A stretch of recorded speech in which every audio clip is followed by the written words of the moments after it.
साखरेच्या वाढलेल्या भावावर किसान सभा आक्रमक. साखरेचे भाव वाढत असताना त्याचा फायदा ऊस उत्पादक शेतकऱ्यांना किती मिळतो, असा सवाल किसान सभेने केला आहे. शेतकऱ्याला योग्य भाव आणि ग्राहकांना वाजवी दर द्या, अशी मागणी किसान सभेने सरकारकडे केली. पाहूया सविस्तर.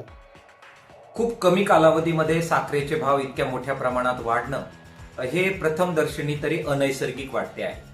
इतके भाव का वाढले याची सखोल चौकशी करण्याची आवश्यकता आहे. आज महाराष्ट्रामध्ये मोठ्या प्रमाणात जी साखर निर्माण होते ती ऊसाचं पेमेंट देण्यासाठी खूप लवकर कारखाने विकतात किंवा त्याचा किमान सौदा तरी करतात. गोडाऊनमध्ये साखर पडलेली असली तरी प्रत्यक्षात त्या साखरेच्यावर कारखानदाराची कोणतीही मालकी नसते, सहकारी कारखान्यांची मालकी नसते, त्याच्यावर व्यापाऱ्याची मालकी असते. त्यामुळे आता खूप कमी साखर ही कारखान्यांकडे शिल्लक आहे.